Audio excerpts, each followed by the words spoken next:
हाँ भाई जहरीलो, क्या हाल चाल। बायोटेक्नोलॉजी एंड इट्स एप्लीकेशन के नेक्स्ट लेक्चर में आप सभी का स्वागत है। बेटा आज हम जो पढ़ने वाले हैं वो पढ़ने वाले हैं पेस्ट रेजिस्टेंट क्रॉप। जो पेस्ट रेजिस्टेंट क्रॉप है उसको आज हम डिस्कस करने वाले हैं। पेस्ट का मतलब होता है, पेस्ट ये वो है जो हमारी फसल को नुकसान पहुंचाने वाले जो कीड़े होते हैं वो। पेस्ट कोई बैक्टीरिया हो सकता है, फंजाई हो सकता है, कोई इंसेक्ट हो सकता है जो हमारी क्रॉप को नुकसान पहुंचाते हैं। और बेटा हम पेस्ट को कंट्रोल करने के लिए एक तो केमिकल स्प्रे यूज कर सकते हैं। केमिकल स्प्रे को यूज नहीं करना हमें। अगर हम चाहते हैं कि इन्वायरमेंट में पोल्यूशन न फैले, हमारे प्रोडक्ट की क्वालिटी भी अफेक्ट ना हो, इसलिए हम बायोटेक्नोलॉजी से आज ट्रांसजेनिक प्लांट बना रहे हैं। तो इसमें अगर हमने पेस्ट रेजिस्टेंट प्लांट बनाया है तो इससे एक तो उसका प्रोडक्शन बढ़ जाएगा, साथ में रिड्यूस्ड रिलायंस या बोले तो डिपेंडेंस ऑन केमिकल पेस्टिसाइड। तो एक तो प्रोडक्शन बढ़ जाएगा। यील्ड कैसे बढ़ जाएगी? क्योंकि अगर हम उसको पेस्ट रेजिस्टेंट बना दिए तो कोई पेस्ट अगर खाएगा तो वो सर्वाइव नहीं कर पाएगा, वो मर जाएगा। अगर बेटा वो पेस्ट मर जाएगा तो अब हमारा प्रोडक्शन क्या होगा? नुकसान नहीं होगा, तो प्रोडक्शन बढ़ेगा। दूसरा, केमिकल जो थे पेस्टिसाइड जो यूज कर रहे थे पहले, उनके ऊपर डिपेंडेंस कम हो जाएगी, क्योंकि आज हमें स्प्रे वगैरह यूज करने की जरूरत नहीं है अगर हम इन वेराइटीज को खेत में यूज करेंगे तो। ये दो कैटेगरी में है, इंसेक्ट रेजिस्टेंट और निमेटोड रेजिस्टेंट। इन दोनों में से एक 100% नीट में रहता है। पहले वाला है वो इजी है, दूसरे वाला अच्छा है। 100% फिक्स रहता है, नीट में आता ही आता है, हमेशा क्वेश्चन आया है। अभी 2026 के अंदर भी अपने नीट के अंदर क्वेश्चन आया था इंसेक्ट रेजिस्टेंट वाले प्लांट से। निमेटोड वाले 2025 से भी 25 को भी आया था, मतलब आता ही रहता है। मोस्ट इंपॉर्टेंट है इंसेक्ट रेजिस्टेंट और निमेटोड रेजिस्टेंट। सबसे पहले अगर बात करें बेटा हम इंसेक्ट रेजिस्टेंट जो है, इंसेक्ट रेजिस्टेंट जो प्लांट हमने बनाए हैं, इंसेक्ट के लिए रेजिस्टेंट प्लांट बनाए हैं, तो ऐसे जीन भेज दिए जो प्लांट को इंसेक्ट के लिए रेजिस्टेंस प्रोवाइड करते हैं। जैसे इन प्लांट को हम कहते हैं बीटी प्लांट या क्रोप। बेस्ट एग्जांपल है इंसेक्ट रेजिस्टेंट प्लांट का। मतलब हमने क्या किया है, एक बैक्टीरिया है जिसका नाम है बैसिलस थुरिंजिएंसिस। बैक्टीरिया का नाम क्या है? Bacillus thuringiensis bacteria. उसके एक जीन को, स्पेशल जीन जिसका नाम है क्राइजीन, इसको हमने प्लांट के अंदर भेजा है और उस प्लांट को क्या तैयार कर दिया है? BT plant. हमने क्या किया, बेसिलस थुरिंजिएंसिस, नाम याद रखना बहुत इंपॉर्टेंट है। बेसिलस थुरिंजिएंसिस बैक्टीरिया के एक स्पेशल क्राइजीन को हमने भेजा है किसके अंदर? प्लांट के अंदर। प्लांट को क्या बना दिया हमने? BT plant. क्राइजीन जो प्रोडक्ट है, क्राइजीन का जो प्रोडक्ट है बेटा, वो एक तरीके का इंसेक्टिसाइडल टॉक्सिन है। कि ये जो क्राइजीन है, जब ये एक्सप्रेस करेगा, आरएनए बनाएगा, प्रोटीन बनाएगा, तो वो प्रोटीन है वो एक इंसेक्टिसाइडल टॉक्सिन होता है जो 3 ऑर्डर के इंसेक्ट को किल करता है। पहला है लेपिडोप्टेरन, कोलियोप्टेरन और डिप्टेरन। आप याद रखेंगे LCD, याद रखेंगे LCD। लेपिडोप्टेरन, कोलियोप्टेरन और डिप्टेरन। लेपिडोप्टेरन के अंदर आते हैं टोबैको बडवर्म, इसमें आता है आर्मी वर्म, कॉटन बोलवर्म और कॉर्न बोरर। तो इसमें टोबैको बडवर्म आता है लेपिडोप्टेरन में, टोबैको बडवर्म, इसमें आर्मी वर्म, इसमें कॉटन बोलवर्म और इसमें कॉटन बोरर आता है।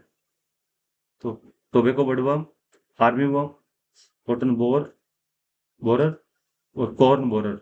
कॉटन बोलवर्म और कॉर्न बोरर। कोलियोप्टेरा के अंदर बीटल्स आते हैं, डिप्टेरा के अंदर फ्लाइज और मॉस्किटो आते हैं। बहुत इजीली याद हो जाएंगे। आप ये याद रखना LCD डिप्टेरा। ये ऑर्डर आपने 11th में भी याद किया होगा लिविंग वर्ल्ड के अंदर। डिप्टेरा सिंपल याद रखिए, मक्खी और मच्छर। हिंदी में याद रखो, ओ मक्खी मच्छर हो, याद रखोगे मक्खी मच्छर हो। डिप्टेरा से, डिप्टेरा में मक्खी और मच्छर है, कोलियोप्टेरा में बीटल है।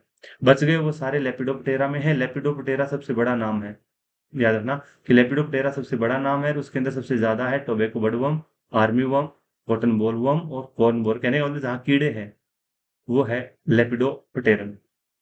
कोलिप्टेरा में केवल बीटल है। डिप्टेरा के अंदर याद रखना एक मक्खी और मच्छर। डिप्टेरा में डिप्टेरा मक्खी मच्छर आएंगे इसके अंदर।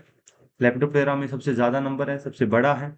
और कोलिप्टेरा के अंदर केवल बीटल्स आएंगे। बिल्कुल यही क्वेश्चन आ जाता है, इंपॉर्टेंट है, पूछ लेता है कौन से ऑर्डर के लिए हार्मफुल है।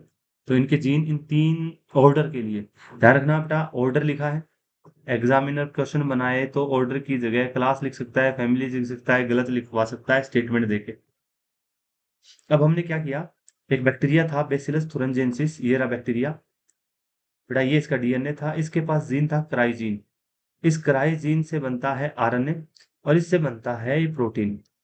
ये जो प्रोटीन है बेटा, ये जो प्रोटीन है ये बनता है क्रिस्टलाइन प्रोटीन, इसको कहते हैं अपन क्राई प्रोटीन।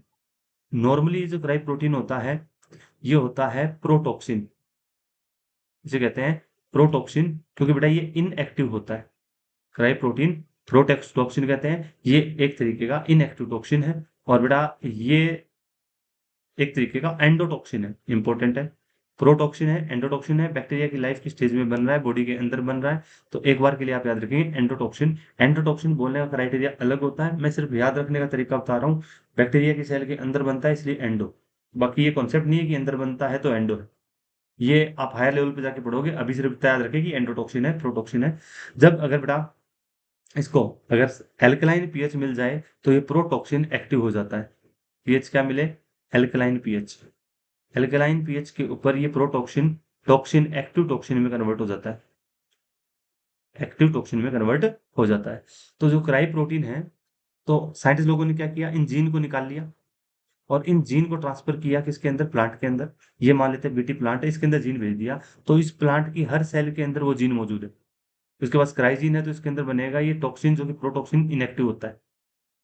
अब मान लो अगर इस प्लांट की सेल को अब कोई भी जैसे कीड़ा आया, ये बेटा पेस्ट आया, कीड़ा आया, तो इसने जैसे ही इसको खाया तो बीटी टॉक्सिन इसके बॉडी के अंदर गया, injection of transgenic plant leaves by larva, इसके लार्वा वगैरह इसको ट्रांसजेनिक प्लांट को खा रहे हैं।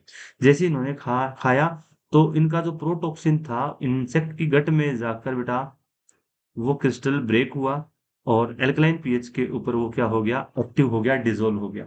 और जैसे ही प्रोटॉक्सिन डिसोल्व एक्टिव हुआ, वो उसकी मिडगट के, जो मिडगट है इंसेक्ट की, उसके जो माइक्रोविलाई है सेल की, जो ब्रश बॉर्डर है, वहां पे जाके बाइंड हो जाएगा, वहां इसके स्पेशल रिसेप्टर्स मिलते हैं। तो ये मिडगट में जाकर ये प्रोटॉक्सिन टॉक्सिन में कन्वर्ट होगा और उस मिडगट के अंदर इसके सेल के रिसेप्टर हैं और वहां जाकर ये गट एपिथेलियल के साथ, सेल के साथ जाकर बाइंड हो जाएगा। और वहां बाइंड हो जाने के बाद वहां पे कॉज करेगा इन्फ्लामेशन, इन्फ्लामेशन कॉज करेगा, सेल पोर कर देगा, सेल को ब्रेक कर देगा। और बेटा 1 से 3 दिन के अंदर अंदर इस लार्वा की क्या हो जाएगी, डेथ हो जाएगी। 1 से 3 दिन के अंदर इस लार्वा की क्या हो जाएगी बेटा, डेथ हो जाएगी। तो यहाँ पर आपको अगर हो सकता है दिखाई ना दे रहा हो तो इसको मैं थोड़ा सा शिफ्ट कर देता हूँ इधर की तरफ, ये इधर शिफ्ट नहीं होगा बेटा, आप ध्यान रखना। तो यहाँ पे जो मैंने लिखा है, अगर आपको क्लियर इसके अंदर डायग्राम में अच्छे तरीके से अगर ऑब्जर्व नहीं हो रहा है, तो यहाँ पे लिखा है प्रोटॉक्सिन जॉइन टू, मैं बोल रहा हूँ आप ऐड कर लीजिएगा किसी बच्चे को अगर यहाँ पे डायग्राम के अंदर नीचे नहीं दिख रहा। तो ये जो लिखा है protoxin join to specific receptor on the apical brush border of the midgut. आप एपिकल ब्रश बॉर्डर छोड़ो, आप याद रखना मिडगट के अंदर जो एपिथेलियल सेल्स है उनके साथ जाके जुड़ेगा, उन सेल में पोर करेगा, इन सेल को ब्रेक कर देगा और उससे क्या होगा, लार्वा की डेथ हो जाएगी। इस लार्वा की डेथ हो जाएगी 1 से 3 दिन के अंदर। Once an insect ingest inactive toxin, the alkaline pH important है, एग्जामिनर एसिडिक पीएच लिख देगा। मिडगट की इंसेक्ट क्रिस्टलाइन प्रोटीन को क्या कर देगा, डिसोल्व कर देगा, टॉक्सिन को एक्टिवेट कर देगा। Activated toxin surface of midgut epithelial cell, midgut के एपिथेलियल सेल से बाइंड होगा। ये टॉक्सिन पोर क्रिएट करेगा, सेल की स्वेलिंग करेगा और इंसेक्ट की डेथ कॉज कर देगा। Most BT toxin are insect group specific, बिल्कुल हम कौन सा जीन भेज रहे हैं वो इंसेक्ट पे डिपेंड कर रहा है। The choice of gene, important line है बेटा, the choice of gene depend upon the crop and the target paste. Important मतलब हम कौन सा जीन भेजने वाले हैं वो डिपेंड करेगा हमारी चॉइस पर कि हमारी क्रॉप कौन सी है और टारगेट पेस्ट कौन सा है। तो अलग अलग क्रॉप में भेजने के लिए जीन अलग अलग टाइप के होते हैं और अलग अलग पेस्ट को कंट्रोल, जैसे एग्जांपल से देखें तो जैसे protein encoded by the genes, protein encoded by the gene, जैसे cry first AC and cry second AB, ये जो है ये कंट्रोल करते हैं कॉटन बोलवर्म को। क्राई फर्स्ट एसी और क्राई सेकंड एबी कंट्रोल करते हैं कॉटन बोलवर्म को। क्राई फर्स्ट एबी कंट्रोल करता है कॉर्न बोरर को। अब मतलब अगर हमें मक्के में कॉर्न बोरर इंसेक्ट को कंट्रोल करना है, कहने का मतलब है लेपिडोप्टेरा को कंट्रोल करना है, तो उसके लिए पहले तो हमें कॉर्न के अंदर हमें क्राई फर्स्ट एबी वाला जीन भेजना पड़ेगा, जो क्राई फर्स्ट एबी टाइप का क्रिस्टलाइन प्रोटीन बनाएगा, तो वही कंट्रोल कर पाएगा। इसके अंदर अगर क्राई फर्स्ट एसी भेजेंगे तो कॉर्न बोरर को कंट्रोल नहीं कर पाएंगे, क्योंकि ग्रुप स्पेसिफिक है। अगर कॉटन बोलवर्म को कंट्रोल करना है तो उसके लिए हम क्राई फर्स्ट एसी और क्राई सेकंड एबी प्रोटीन बनाने वाले जीन को हमें ट्रांसफर करना पड़ेगा। तो cry first AB corn borer को कंट्रोल करता है, जबकि फर्स्ट एसी और सेकंड एबी जो है वो कॉटन बोलवर्म को कंट्रोल करता है। तो इंपॉर्टेंट है बेटा, cry first AC second AB. तो क्राई फर्स्ट एसी और क्राई सेकंड एबी। एबी ध्यान रखना, कॉटन बोलवर्म को कंट्रोल करने के लिए काम में आता है। एसी एबी, तो इसको याद आप रख सकते हो ए सी ए बी। तो सी से याद रखना, ए सी है मतलब कॉटन है, बी है बोलवर्म है। Cry first AC second AB cotton bollworm A C. C भी याद रखना कि कॉटन बोलवर्म याद करने का एक तरीका है, फर्स्ट और सेकंड। बचा हुआ वो कॉर्न बोरर का, उसे याद मत करना। तो वो क्या है कॉर्न बोरर का, वो क्या है cry first AB. Cry first AC और second AB. First AC second AB cotton bollworm का है, फर्स्ट एबी कॉर्न बोरर का है। बाकी आप अपने हिसाब से जैसे आपको ठीक लगे आप इसको याद करिए, अच्छे से तैयार कीजिए। बेटा आज बहुत सारे बीटी प्लांट हमने बना दिए, जैसे BT plant, BT corn, BT cotton, BT soybean, BT brinjal. तो आज हमें किसी भी तरीके के इंसेक्टिसाइड्स को यूज करने की जरूरत नहीं है।